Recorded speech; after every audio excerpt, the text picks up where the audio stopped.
Bonjour, je suis Sandra Pinel, je suis patiente experte addiction. Je me suis rétablie de mes conduites addictives et j'ai renforcé mes compétences en validant une certification de patient expert addiction. Je suis également infirmière en pratique avancée. On se retrouve aujourd'hui pour une deuxième vidéo qui fait suite à celle qui comparait un petit peu le bullet journal et le journal de bord appliqué aux addictions. Aujourd'hui, nous allons parler du pas à pas, comment on peut appliquer la méthode du créateur du bullet journal qui est Ryder Carroll aux addictions et à un objectif d'arrêt ou de réduction de consommation, ce qui peut s'appliquer à une addiction avec ou sans substance.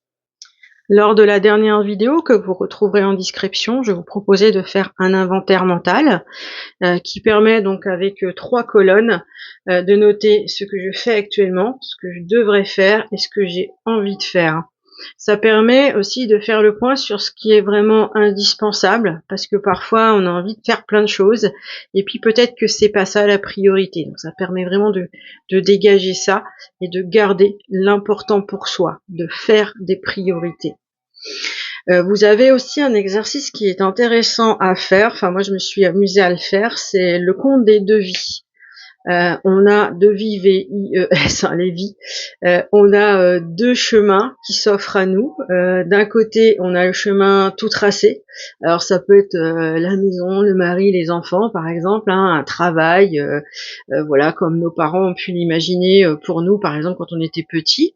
Et puis le chemin moins fréquenté, celui que vous auriez envie de pratiquer. Alors par exemple, moi, ça a été de me rétablir de mes conduites addictives, mais ça n'a pas été que ça. Ça a été de reprendre des études, ça a été de me mettre un petit peu en danger au niveau professionnel, de partir d'un lieu où je travaillais depuis 20 ans pour aller travailler ailleurs. Alors ça, c'est peut-être le chemin moins bien fréquenté. Je trouve que c'est intéressant de prendre le temps de faire cet exercice-là. Alors évidemment, ça, vous pouvez le noter dans vos bullet journal. Le système du bullet journal, c'est qu'on a des collections. Donc on va à la prochaine double page et on écrit tout ça. Donc de prendre le temps dans votre bullet journal de mettre l'inventaire mental dont je vous parlais juste avant, de faire peut-être cet exercice, le compte des devis. Quel est le chemin qui a été tracé au départ pour vous et qu'est-ce que le chemin moins bien fréquenté que vous avez peut-être envie d'emprunter maintenant, vous avez peut-être envie de changer au niveau de vos conduites addictives, puisque c'est le thème de la vidéo. Donc ça, à partir de ça, vous allez pouvoir aussi dégager des objectifs à partir de ces deux exercices-là. Ça permet vraiment de vous remettre au centre finalement de votre vie, puisqu'on a toujours tout un tas de choses autour de nous, hein. Ça peut être des obligations familiales, professionnelles, il peut y avoir tout un tas de choses qui nous phagocytent, qui nous prennent notre énergie. Faire ces 2 exercices-là permettent vraiment de se replacer au centre de ce que vous avez envie de faire. Donc une fois qu'on a pu faire ces 2 objectifs, on peut ouvrir une nouvelle collection, une nouvelle double page avec ces objectifs. Vous allez avoir des objectifs principaux, donc ça va peut-être être d'arrêter le cannabis. Peut-être que vous avez envie d'arrêter de fumer du cannabis. Dans mon cas, c'est le rééquilibrage alimentaire, puisque j'ai des compulsions alimentaires. Et puis, ça peut être aussi de changer d'appartement, par exemple. Parce que souvent, c'est lié. Hein. Si vous avez un environnement de vie qui est compliqué, ça va pas vous faciliter la vie dans votre rétablissement de vos conduites addictives, d'entamer un changement. Donc, on va dégager des sous-objectifs pour chaque grand objectif. Et le principe du bullet journal, c'est que vous pouvez avoir une collection par objectif. Par exemple, si je prends mon objectif à moi du rééquilibrage alimentaire, eh bien, j'ai un programme à suivre alimentaire. Et l'idée, c'est que je n'ai pas de frustration de manger suffisamment. Alors, j'ai faire les courses. Déjà, ça, c'est un objectif avec une liste de courses. Donc, je vais déjà prendre du temps dans ma collection pour les courses et des aliments qui sont bons pour moi et sortir de la malbouffe dans laquelle j'étais et de se remplir aussi compulsivement. Mais le rééquilibrage alimentaire, il suffit pas à lui seul. Il y a aussi les activités physiques, donc ça c'est encore un sous-objectif. En y allant encore avec des sous-objectifs dessous, progressivement. Par exemple, 1 jour de sport par semaine, puis 2 jours, puis 3 jours, parce que ça prend du temps aussi de mettre en place une nouvelle habitude. Et puis, il va y avoir aussi l'objectif d'aller au rendez-vous avec la professionnelle que je rencontre toutes les semaines, et puis de noter tous les conseils qu'elle me donne, les réajustements. Donc de faire ça, des sous-objectifs, c'est plus atteignable que juste perdre du poids. Si je mets juste perdre du poids, finalement, ça n'a pas tellement de sens parce que c'est pas seulement ça, c'est aussi changer mes habitudes alimentaires, reprendre du sport mais de façon adaptée, puisque je suis une addict, donc j'avais tendance à faire du sport beaucoup et c'était complètement inefficace, je m'épuisais. Et puis en plus c'était pas adapté forcément à mes besoins, donc ça va être apprendre aussi à faire bien du sport. Et puis aussi c'est bien manger en société, c'est pas se cacher pour manger, c'est plein de choses comme ça. Donc si vous l'adaptez à l'objectif de l'arrêt du cannabis, eh bien ça va être peut-être déjà réduire d'un joint par semaine. Peut-être que vous allez commencer par réduire. Si vous avez envie de faire un arrêt sec, il va peut-être falloir vous faire aider aussi. Un sous-objectif, c'est peut-être trouver un groupe de parole. Un autre sous-objectif, c'est peut-être trouver un centre d'addictologie. Et donc, dans ces sous-objectifs de trouver un centre d'addictologie pour vous aider, vous allez peut-être noter toutes les recherches que vous faites, que vous allez faire pour trouver de l'aide. Pour le groupe de parole, c'est pareil. Vous allez peut-être faire des recherches pour trouver de l'aide. Et quand on écrit aussi, ça permet de conscientiser ce que vous êtes en train de faire. Ça renforce votre motivation. Et puis, c'est pas seulement arrêter le cannabis, c'est bon, trouver de l'aide, un groupe de parole, et puis des activités aussi pour prendre soin de soi. Parce que pendant que vous fumez pas, qu'est-ce que vous allez pouvoir faire à la place? Donc ça, c'est aussi un sous-objectif. Nous, on appelle ça la boîte à outils en addicto, mais c'est qu'est-ce que vous allez faire au lieu de consommer. Surtout aux heures habituelles de consommation, vous allez remettre en place d'autres habitudes, vous allez vous faire plaisir autrement. Donc ça, c'est aussi un sous-objectif. Renforcer sa boîte à outils, quelles activités je peux faire à la place. Et puis c'est aussi l'occasion, dans cette collection d'objectifs grands d'arrêt du cannabis, de noter vos émotions aussi, noter ce que vous ressentez au fur et à mesure de votre parcours, comment vous vivez les choses. Parce que le cerveau, il oublie vite, et quand on arrête de consommer du cannabis, on va aussi retrouver des idées plus claires, on va avoir la mémoire immédiate qui revient, et ça c'est important de le noter, parce que on oublie vite dans les moments où c'est compliqué, où il y a un gros craving, il a ces envies très fortes de consommer, on oublie vite les effets positifs de l'arrêt. Donc le noter dans votre collection arrêt du cannabis, ça permet de vous rappeler les étapes que vous avez mises, les sous-objectifs, comment vous avez fait pour les atteindre, ou en tout cas commencer à les atteindre, et les effets positifs aussi du changement que vous êtes en train d'entamer. Et ça permet d'y revenir comme ça, de ne pas oublier. L'idée de ces exercices, aussi bien l'inventaire mental que les devis, et d'en dégager des objectifs, c'est vraiment de se focaliser sur ce qui compte pour vous maintenant. Qu'est-ce qui compte le plus pour vous maintenant? Et de déployer votre énergie plutôt dans ces objectifs-là.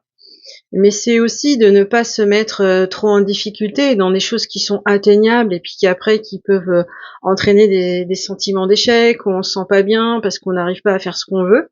Donc de faire en sous-objectif, c'est beaucoup plus atteignable, puis c'est aussi être bienveillant envers soi-même. Personne n'est parfait et on peut mettre du temps à atteindre certains objectifs.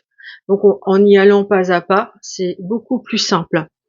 Et puis c'est aussi classer les choses par ordre de priorité, qu'est-ce qui est vraiment important pour vous. Et ça, c'est aussi travailler votre motivation au changement. Vous avez aussi, si vous avez entamé un bullet journal ou vous avez envie d'en entamer un, vous avez dans la feuille mensuelle où on met la date, lundi 1, mardi 2, mardi 3, mardi 4, où vous mettez les événements importants qui vont arriver, les rendez-vous, ça peut être les rendez-vous avec le centre d'addictologie, avec le groupe d'entraide, ça peut être aussi des rendez-vous professionnels, bien évidemment. Vous pouvez mettre ce qu'on appelle des trackers, c'est-à-dire que vous avez le jour comme ça, vous allez mettre une colonne comme ça, et vous allez mettre peut-être arrêt cannabis, et vous allez mettre une croix. Moi, je mets le rééquilibrage alimentaire. C'est les jours où j'ai respecté mon programme, mon plan de rétablissement, et où j'ai pas eu de compulsion alimentaire. Ça permet de suivre comme ça ses progrès. Mais peut-être que c'est pas que le cannabis, c'est peut-être aussi le sommeil. Donc vous allez peut-être mettre un tracker pour les jours où vous avez bien dormi, et vous allez remarquer que les premiers jours d'arrêt du cannabis, vous dormez mal, et que petit à petit ça revient.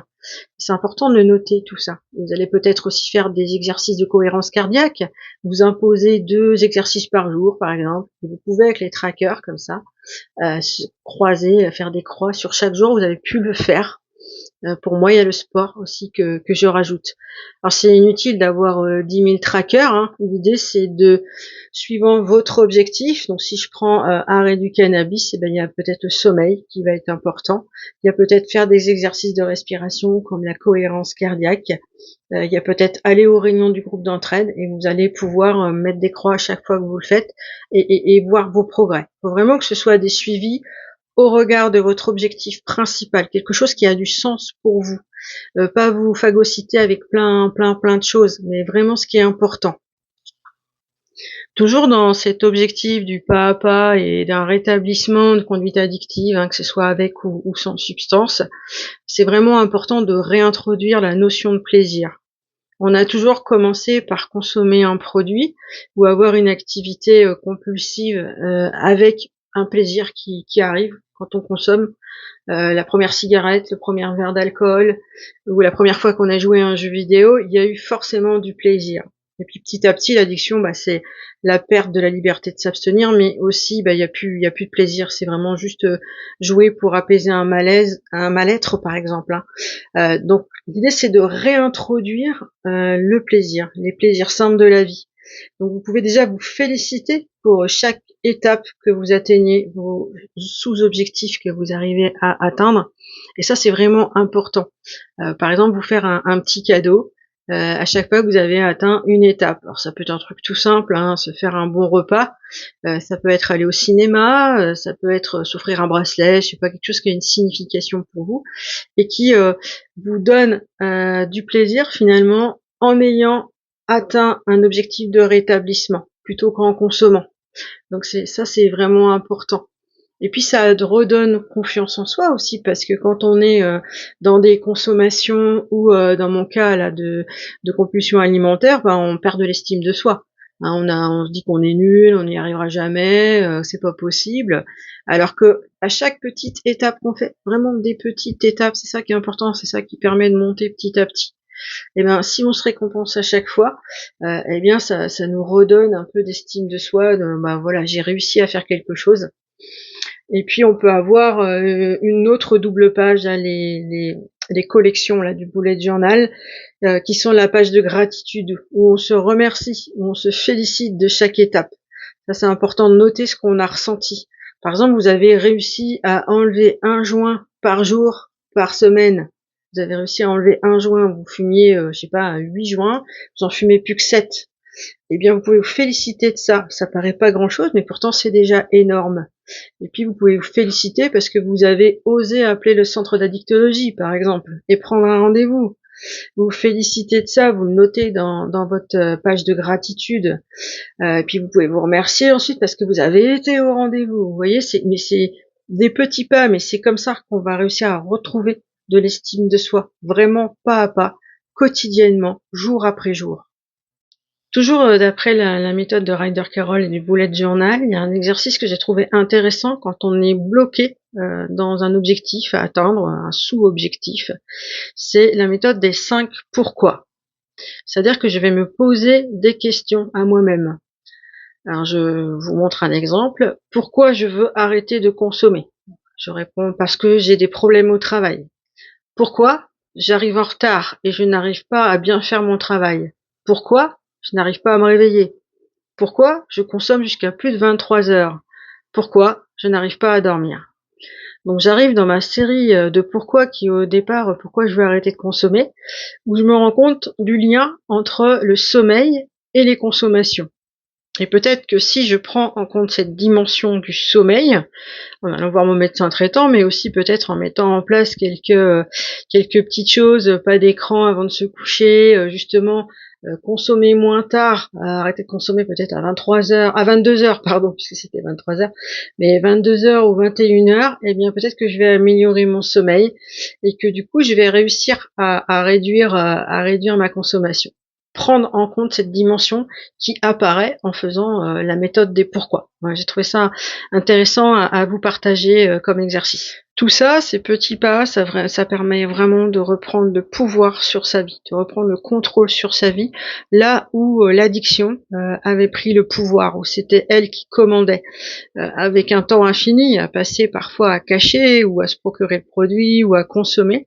Et pareil pour les addictions comportementales, hein, c'est le même temps qui est pris, où ça envahit complètement. Là, par la méthode des petits pas, vous reprenez le pouvoir, vous y allez à votre rythme et petit à petit, vous progressez. Donc, pas à pas, vous pouvez y arriver et tout est possible, il n'y a pas de fatalité. Prenez soin de vous autant que possible, vous pouvez en sortir.